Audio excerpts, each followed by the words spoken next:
Hey, podcast listener, even if you are alone in your entrepreneurial journey, know that today, right now in your earbuds, you are joined by thousands of entrepreneurs from all around the globe seeking to grow better, more profitable location-independent businesses. If you'd like to learn more about what we do and download our entire back catalog, check out tropicalmba.com. Welcome to the show. On today's episode, Ian has some news. What? It's been filtering out over the last few shows, but I thought it's time that we just address the issue head on, boss man. No sense in hiding the fact you've had a baby.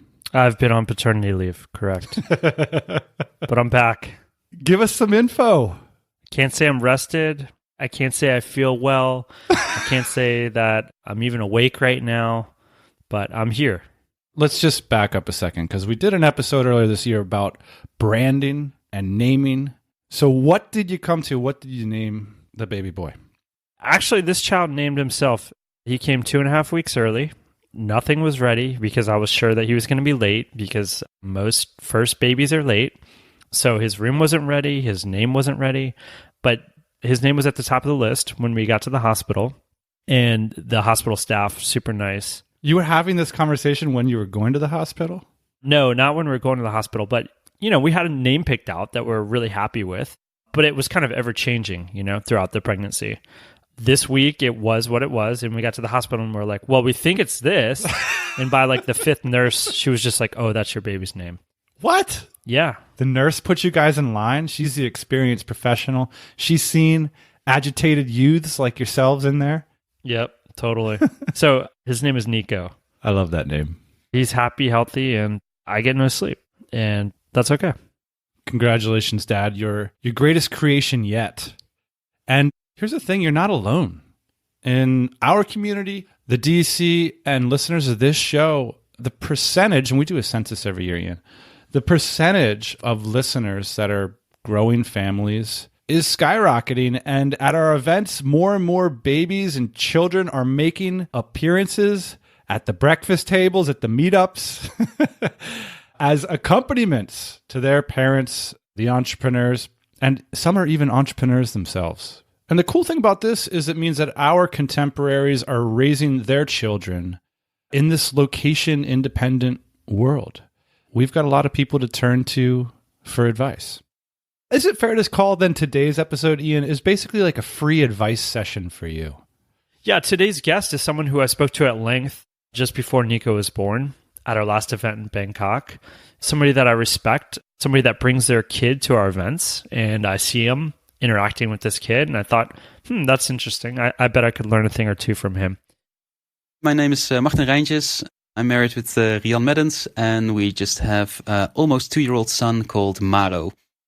Ian, Martin is the CEO of Team Croco, a company which is basically a done-for-you split testing service. And I understand he's given you a great deal of advice about the topic. Yeah, he sent me some videos. He sent me some things to read. One of the things that he sent me to read was that babies make noises, and most of babies' noises are actually correlated. I'm hearing some in the background, to be fair. They're actually correlated to things that they want or need. They actually have supposedly a vocabulary from the time that they're born. And so I started to get really interested in this, obviously, because I have a baby and I think it's trying to communicate with me. It's kind of like aliens, I think it's communicating with us. And so now I'm starting to read all about what their different signs are and how you can keep them happy. So I started off by asking Martin why he thought this information was useful.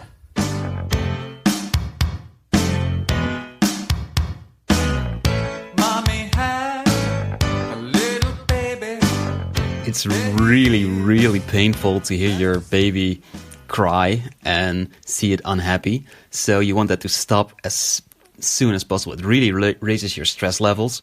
And early on, in like the first day already, when he was born, I made it a little game for myself just to get through the whole bizarreness that this baby is a game and every day is a new level. And I have to make sure that the baby survives to go to the next level, which helped me go through some situations when he was crying in the night, and he had a dirty diaper and I had to change it. And then halfway I changed it, I forgot some of his clothing, and then I had to redo it again, and then he peed all over the clothing again, so I have to redo it. And this was at like 3 or 4 at night, and I was like, oh, I can't take this anymore. I was like, okay, hold on, this is just like a boss level, I just have to finish this and make it through, and then I'm clear. And I didn't throw the baby out of the window out of frustration. So that was a bit of a detour. The question was why I wanted to learn these things. Well, it's twofold. One is the egocentrical part, where you just want to have your baby happy as fast as possible because it really raises your stress level and really feels uncomfortable. So you want to make him happy again. But also that you, at least for me, I really wanted to make an effort to give the baby the best opportunity to learn and to grow, to become this awesome person, basically, in the future. And so everything I can do to help him develop and grow better and understand him better, that's like a plus. And more pluses you have, because all the pluses, they stack. So all the pluses you give him, the more opportunity he will get in the future. Let's talk about that for a minute, because I feel like you and I, and a lot of people listening to the show, are in a very unique position. And that's just in terms of like the amount of time that we have to give our children. I have friends that go to work all day. They don't see their child in the morning, then they come home at night. A lot of times their kid's already sleeping, or maybe if they're lucky enough, they get to do like a little bath time routine, read a book, and then the child goes to bed. They'll see them on the weekends. We have an overabundance, I think, in terms of our time and the amount of opportunities that we can give our children, because we are in a unique position. How do you balance that? Because I think it could be easy to focus almost all of your time on your baby. You have a business that's creating good income. Maybe some of it's automated. I could make the argument that, well, I should be spending 50% of my time with my child at this point. So how do you balance that? Because you're in a similar position where you have the freedom. Yeah, it's tough to make that balance. It can be a struggle every time the baby develops and grows. First, he's like an infant and he just wants to have milk and sleep. And then he grows and starts to crawl and stuff. The older he gets, the more fun he becomes. The first 6 months, they're kind of boring. It's super special, but meh. And then after they start to like really interact with you, that's the amazing part. And then you really want to spend more and more time, because it's so much fun to see him develop. And sometimes you just see him thinking, and then he makes a realization, and like, bling, there's a little light bulb over his head. And that's just amazing. You want to be there for those situations. But then again, it's also so much fun to build your business and to create something awesome. What I have done is that I try to work in the mornings until like 3:30, and then I spend some time with him. Like, this is work time, this is family time. And same thing for Rian, my wife. She has her own business as well. So we're really fortunate that we can spend our time, as much time as we need, with our son. But we also decided, well, he should go to daycare, because we think it's important for him to spend time with other kids and learn from that. So he goes to daycare 2 times a week, and that's from like 8:30 till 3:30. And after that, we can spend some extra time with him. I'm in the beginning phase of this. I'm literally only a couple weeks into this. Can you see a time in the last, your son is almost 2 years old, or he is 2 years old. Can you see where it's been most critical for you as a father to be involved during that time period? I don't think you can specify it like this. I think the older he gets, the more important it becomes, because his life becomes more and more complex, and you can help him understand that. We love to travel with him, for example, to make sure that he gets more and more experiences. And how it works in your brain is that with every new thing, there's like synapses created. And I'm not a neurosurgeon or a schooler like that, but how I understand it is that the more synapses you have in your brain, the better. So we try to make sure to create as many experiences for him as possible, so there will be more synapses there, and he can use those later on in his life to learn things. One of the things that a friend of mine brought up that I think is interesting and both controversial, he showed me this little chart, and I think this is in some kind of psych book or something like that. There was 3 categories. It was a great parent, average parent, and shitty parent. Okay. And then there was the categories of great kid, average kid, shitty kid. There is a very high correlation between shitty child and shitty parent, but between high achieving parents and average parents, there's not a great correlation between high achieving children. So meaning you can be a good enough parent, or you can be an average parent, and you can also be an excellent parent, and the outcome seems to be similar. And so I wonder, this isn't me slacking off, although this is probably going to come across as me sounding like I'm slacking off only a couple of weeks into this. But I wonder how important of a role we play in the first 2 years.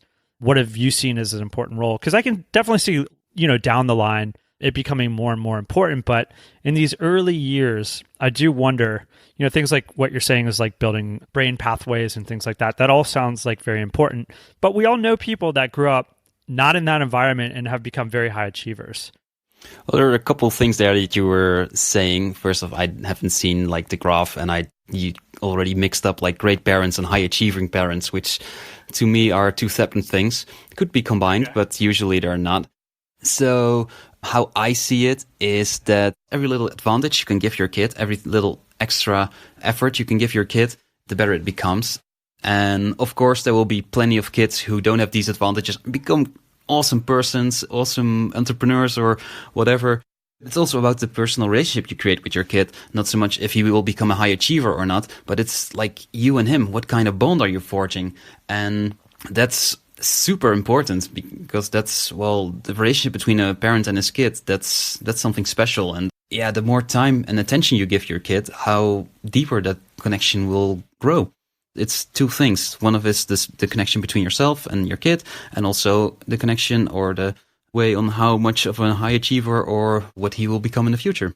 Yeah, it's interesting, that point you brought up, the parent-child relationship. And my question was partially loaded there. I think, setting your kid up for success could mean a lot of things to a lot of different people. And I think especially today, like our society, our culture is so driven towards success, so driven towards accomplishments, achievements. But what a lot of people aren't talking about is like, hey, is your kid happy? Are they genuinely happy? Are they healthy? Do they have a good relationship with you? Things like that. Those things seem to be discounted from what a lot of people are talking about, which is like setting your kid up to be the highest achiever in the class, things like that. I think you make a good point about that. One of the questions I wanted to ask you about is in terms of your business, in terms of other things in your life that you have going on outside of your child. One of the things that I've noticed, and again, I'm very new to this, is I have become so much more focused because all of a sudden I have this time constraint. Child takes up a lot of my time right now. And so I'm finding myself spending a lot less time doing things that aren't productive. Now, that doesn't mean that I'm not pursuing my hobbies, my passion, my business, but I'm spending a lot less time, for lack of a better word, screwing around. Is that something that's happened to you in your life? Yeah, definitely. It gives a lot more focus in my life because, there's less time, and not so much that it's less time because I need to spend time with the kid. I want to spend more time there. So I make sure that I'm not goofing around when I'm working, but I try to finish up as fast as possible so I can spend more time with my family. And so in terms of the things that have dropped off for you, what are some of the things that you used to do in your old life pre-kid that you don't do anymore? I'm really making a better effort to focus. I do watch a lot less TV or movies. That's one thing that I do a lot less. Or just like browsing social media and stuff like that. It doesn't really make me a better person to watch a lot of TV. I rather read a book now when I have some downtime. Speaking of social media and great ways to rot your brain and waste a lot of time, I want to talk a little bit about like technology and children. Again, I've been a quiet observer for many years, and then now I've taken the plunge. But I've watched some of my friends do both. I've watched some friends give the iPhone and the iPad to their child at a very young age, and then I've watched some use it as like a pacifier. So only when they're out to dinner with friends, okay, this is iPad time, it's 30 minutes a week, this is special. What is your opinion on how these devices should be injected into your child's life? That's a good question, and that's a really interesting topic. I've seen that happen a lot of times with my friends, and it's amazing to watch these really young children already so in tune with navigating an iPhone or something. Right. On one hand, it's like super impressive. You look at that and you're like, this kid is going to be some kind of interface genius by the time they're 5 years old. Yeah, definitely. Our policy is to let him watch as few screens as possible. We do see the value of watching certain YouTube movies. So we're Dutch, we speak Dutch, and I like to show him cartoons which are English spoken. So to give him already some English language skills there. And recently I met a Czech kid who was 5-6 years old, and she could speak English quite well. And that was almost totally from YouTube clips, which is amazing. That's just like free schooling for your bilingual schooling for your kid. Another thing we do with screens is that he can watch a lot of movies or photos from friends that are sent to us through WhatsApp, or we have some relatives in the United States, so we do a regular Skype with them. He's not yet 2, but he understands we're calling now grandmother, and yeah, I can talk to her, and she reads him stories through Skype, a little book, and that's totally normal, and that's a great way to interact with screens. We don't just give him a screen to pacify him just because it's the easy thing to do. There are so many other things you can, and maybe our kid is easy like that, but we can basically spend some time with, or give him some time when he's reading a book, or he's a kid, he needs attention, so give him the attention. And it's not always opportune for you to give him that attention because you want to do other stuff. But yeah, tough luck. It's your kid. Give him attention. Having said that, when we cut his nails, he can watch a TV show because then he just sits quiet and we don't snap off his fingers with the scissors. Which, by the way, I almost did day 2. There's one exception, and that's airplanes. When you're in an airplane, there's no parenting rules. The only rule is to make it the kid as easy as possible. So let him watch the cartoons, give him food when he wants to, spend a lot of time with him. You're in an airplane for hours, it's uncomfortable. Basically give him what he wants. In limits, of course, but an airplane is not the time to be a tough parent there. That makes a lot of sense to me. I've certainly had to set up rules for myself, and it sounds like you have set up rules for yourself too. I mean, we all know that this is some kind of addiction. So yeah, definitely thinking about how you're going to present that to your children, I think is important. It also helps me to not look at my screen as much because I don't want him to emulate that addiction. Yeah, and especially in front of him too. So I've read some pretty damning information about what the result is to be holding your child while looking at your phone. Specifically when they're gazing up at you and you're gazing off out into the distance for long periods of time at your phone. That's not a natural thing to happen. Like the baby is looking at you for assurance, for comfort, and then you are simply not paying attention to it. You certainly did your research before becoming a parent, Ian. If you ship small parcels in your business via FedEx or UPS, I've got an easy, no-brainer way for you to increase the profitability in your business. You need to check out today's sponsor, Refund Retriever. Here's the thing, FedEx and UPS both offer a full refund if they don't deliver your packages to your customers on time. But the reality is they're not going to automatically give those refunds to you. So it becomes a clerical problem, a headache, and so most of us don't bother following up with them. And that's where Refund Retriever comes in. It's a service that audits your invoices for late deliveries and other billing mistakes that you frankly don't have the time to notice. And here's the best part. You're only going to pay Refund Retriever when they find actual savings that they're making for you. That's right. Refund Retriever liaises directly with FedEx and UPS, so you don't have to get involved. It's basically free money. If you're shipping small parcel packages, you got to check out today's sponsor, Refund Retriever. Let's talk a little bit more about the impact on your business. Specifically, I'm very interested in how you grew your business while having a child, because it does take so much time to tend and care to the child, especially the way that you're doing it with your wife. So one of the things that I can probably point to in your story is focus. So you cut out some of the YouTube. So it left more time for things that you thought were important, like your business and your child. But specifically, can you point to anything that you feel like has led to your business growth while having a child, and how those two things are kind of growing together at the same time? When it's just you, or just you and your partner, your wife, it doesn't really matter what you're doing. You can just goof off a bit, or you can be a bit more risky. And when you have a kid, I don't want to make this like totally heavy, but it becomes you now have to make sure that your kids will survive. So it becomes more important that your business survives because that gives you more resources to let your kids survive. So I think I've become, besides the focus, also a more business-minded person.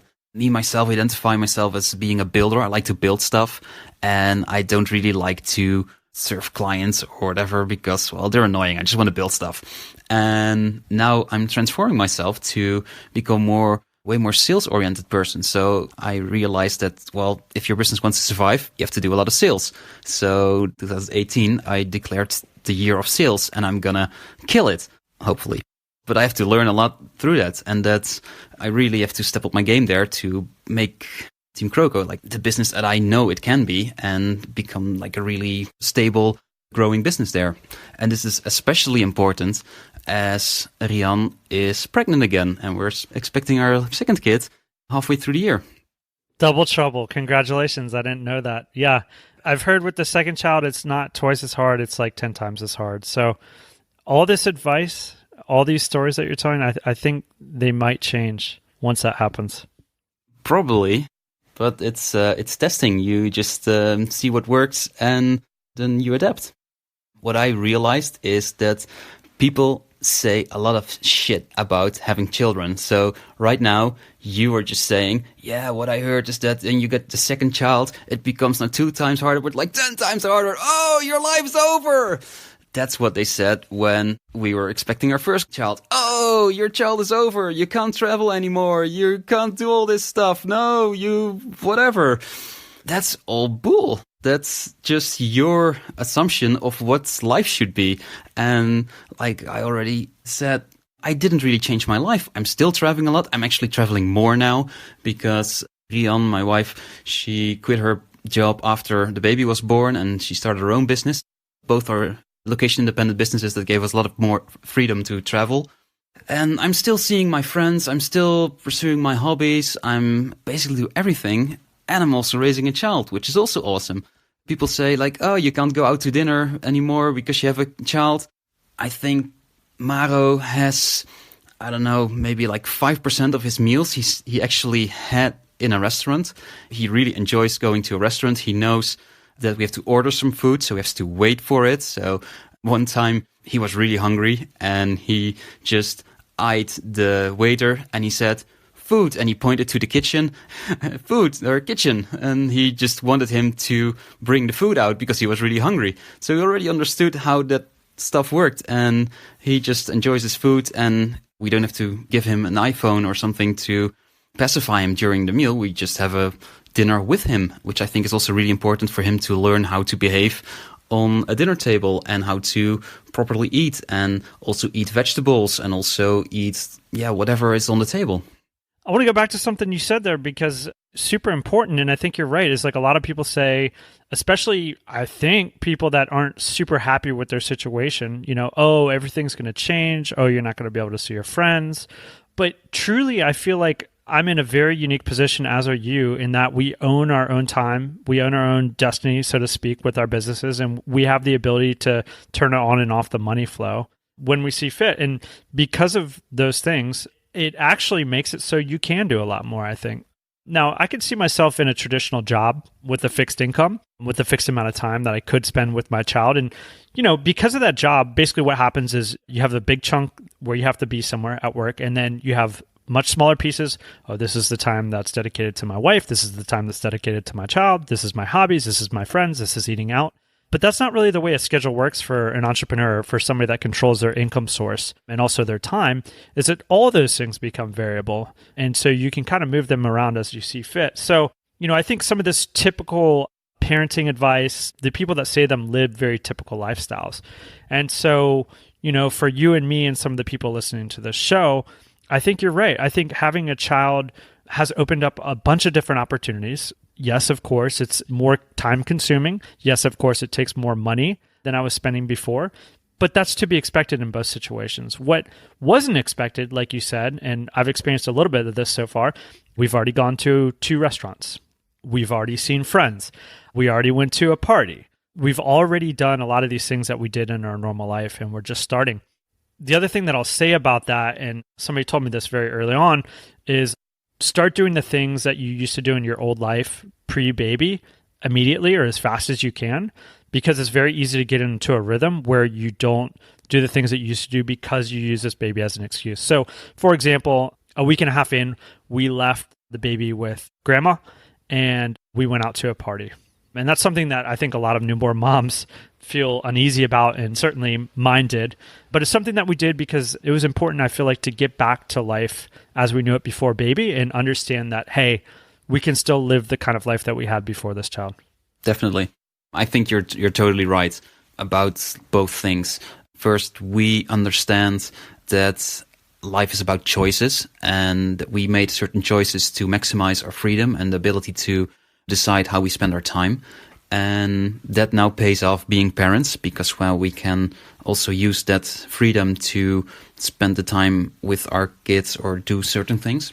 And also getting back to like a normal life, or what you think is what would be a normal life for you. I think that's really important because if you do that, then your normal will become the baby's normal. So, for example, I work a lot from home and I still do that. So when I open up the computer, my laptop, I was just, daddy's working. Oh, he needs to put in his little headset because then he can listen to music. Or I don't know what he's thinking, but he links those things together. And same thing with restaurants. We like to go out for dinner. So we just take him. I think we took him to a restaurant when he was 2 weeks old or so, something. He basically slept through the whole sitting the whole time. But yeah, he already experienced being outside, being in a bit more noisy environment. And that becomes his normal. Babies are really simple. They just need mother and father and a bit of food. And that's basically it. And you can provide it when you take him with you. So that also makes it easy to travel with him. The kid doesn't need so much. He just needs you to be there. So if you are there, then anything can be normal. And there are so many children all around the world, different cultures, and they all have their different normals. So it doesn't really matter. You can just create your own normal. Again, we're in a unique position where we get to do a lot of traveling and we get to do a lot of observing of other cultures. I'm starting to think like, oh, well, I'm taking this from here. I'm taking that from there. This is the European approach. This is the Asian approach.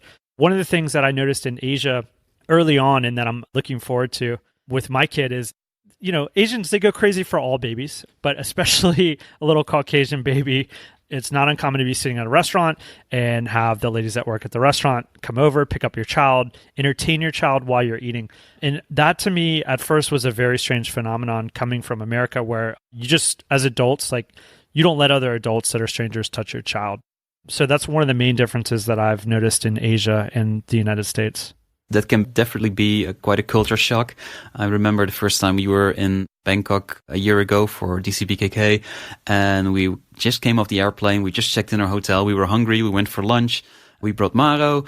We ordered food, and then the waitress, with our order, took the baby who was then 9-10 months old and walked away with him. And I already read about that this could happen. So I was like, yeah, this is normal, relax. I told Rian, but she was like, oh, okay, I can see them. I can still see them. But everything was fine. They were just like playing with the baby. But that takes a bit of experience to get used to that. But I really loved that, actually, that in Asia, everybody takes care of your child. It's like it takes a village to raise a child, they say. And that's certainly not true in our Western society anymore, because your child is like your little thing. And if somebody touches it, you can call the police. The same thing happens in Spain. There, it's a lot of fun to have the kids. What they do there after, when the sun sets and become less warm, they go to a little playground, and that's just a plaza, a little square in the village or in the city. Like kids from all ages, they just run around and play with each other, and that's so much fun to just sit on a bench and just watch the children and watch your own child interact with these other children. And that's also something we try to emulate also back home or in other places, to really make him play with the other children. Hey, look, there's a little girl. Go say hi. And then we help him to say hi. Like you have to shake his hands or something like that. And that makes him comfortable. Yeah, meeting new people, interacting with others. And I think that's a valuable skill that he can use later in life. One of the other things that you sent me in that email, along with the different baby noises, was a video of a doctor in California.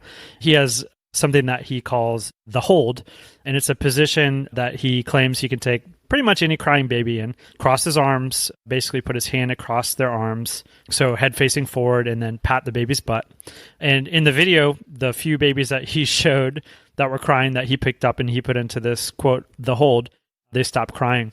And I think one of the things that's cool about that is now I know maybe how to soothe my baby. But the other thing is that parenting is so available. Like I can go to YouTube, I can go online, I can go to different countries and see how they do things differently. We're at a unique time in history where we don't have to rely on our family to tell us how they did it. Now, that being said, what are your thoughts on the grandparents? Because we have so much information available, it's not to say that I could do this on my own, but I have a lot of resources, right? In the past, we just kind of relied on our grandparents. How do you view your grandparents and their experiences? I love to see how much in love the grandparents are with our son as we are. You just see them light up and you see him light up. It's family. There's an immediate connection. There's immediate love there. And that's really special to see. So I love seeing that. There are some differences in parenting styles from what they think is right and what we think is okay. We let them do mostly what they want to do. So we did give some ground rules, as in, please don't give him so much sugar. Or, yeah, this is how we try to stay positive with him. So don't say no a lot, because that doesn't really help. That's one big parenting tip. Don't say no or you can't do something to a child, because a child doesn't really understand the can't part. And he just hears like, oh, I shouldn't touch the oven. Ooh, touch oven. That's the last words I heard. Oh, let's touch the oven. That's how the child thinks. So what you can better do is, the oven is really hot. That hurts. Maybe you can just stand here and watch the oven. And you say, okay, watch the oven. Okay, I should do that. So always give the child something that they should do so he can do that. And then he understands that, yeah, you give him an option. That's for you when your kid grows up a bit. So the answer is not to say no, but one of the answers is to give them options, right? And they're both, of course, options that are in their best interest. Right. This also works with adults, by the way. And so back to the grandparents, you set up some ground rules: no sugar or less sugar. Don't say no. What are some of the other things that you have set up with them? Well, there aren't really that many, because I also think it's important that Mao understands that different people do certain things. And if he can do something at his parents or at his grandparents, my parents, that he is not really allowed at home, well, that's fine. There's different houses, different rules. And he spends the majority of his time with us. And there he experiences some other things. So he can experience, it's all experiences. It's all things he can learn from. And they raised us and we turned out fine. So how bad can it be? Another important relationship in this whole equation is your relationship with your wife. I assume that that's changed quite a bit. What are some of the things that you do to make sure that you still have a healthy relationship with your wife? Because now there's this third component of your relationship, right? Now there's this thing that's either part of the equation or it's a wedge in the equation. I think for different people, the child becomes different things. But for you, what has it become? I'm not sure if our relationship changed that much. Again, before Maro was born, we talked about this and we concluded that the two of us were the most important part. We're the base of our family now. There's one now, a second one, maybe there's more in the future, children, and they need our base to be solid. So we have to keep working on our relationship and make sure that we're both happy and be attentive to each other's needs. We both communicate a lot about our relationship. My wife, she's a psychologist, so she knows the importance of communication, and she also taught me a lot of like talking techniques, like asking questions, giving compliments, really listening. And yeah, if you keep doing that, then nothing really has to change. And of course, there's this third component, but that just gives you a lot of extra stuff to talk about. One of the things that I'm hearing is that you put a high importance on your relationship with your wife, obviously your child, and the grandparents. But a lot of this like takes a lot of time and thought and like planning. It seems to pay dividends in terms of what the results are. Like it seems to be that the more you think about this stuff, the more that you're mindful of your relationships, like the better outcome that you're going to have, or For me, it's like mostly about environment. Like I want to keep a sane, good, high quality, loving environment for everybody where people can thrive.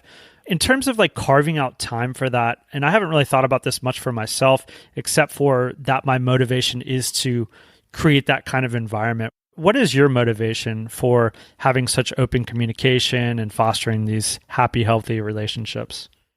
For me, it's about self-development and creating a good life. And that basically is put before everything else because, well, that's what we strive for, right? A good life. I definitely encourage other people to stop, think about what they want, how they would their life to look like, and what they should do to improve on that and become better persons and a better husband, better father. I think that's one of the goals in life, to do that. Do you have any other thoughts? Do you have one piece of parenting advice that you feel like is the most valuable you've learned in the last couple of years? There's a lot of people like us. I heard a lot of DCers recently, and when we were at DCBKK, we're all growing up. We're all like the digital nomads. We're in the 20s. Now we're like 30-somethings, and we're getting relationships. We're maybe creating a home base. We're talking about children. And this is just a natural evolution in what we're doing, like these online entrepreneurs. And it's amazing to see, well, you having children. There's a lot of other DCers who recently become parents. And it's not so scary as it is. It's still your life. You can still live it on your terms. And I think it's important to realize that. And that's also that's why I love that we're now doing this show, because it shows that it's just something fun to grow into, to become parents. But it's also really scary because, well, we like to do experiments. And having a baby is not really an experiment you can end. You can't really throw out the kid if it doesn't work. So it's a really scary experiment. But the good thing is, and you don't know that when you're stepping in because it's such a big thing. But what I've seen when I talk to you, when I talk to other new parents who struggled with these thoughts as well, is that it's always worth it. So what I just wanted to share is, if you're thinking of having children or you're really scared about having children and the impact it will have on your life, don't be afraid, or try not to be afraid, because it's really hard to not be afraid about the future for these kind of things. But it's still your life, and you can define how you live your life. And becoming a parent is a great step to live a more fulfilling life.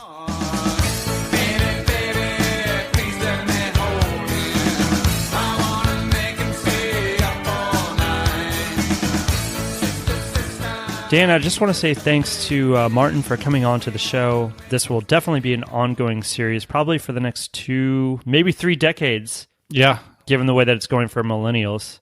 30 years old is like the new 18. That's when they move out these days, I think. So 29 and a half years ago or so.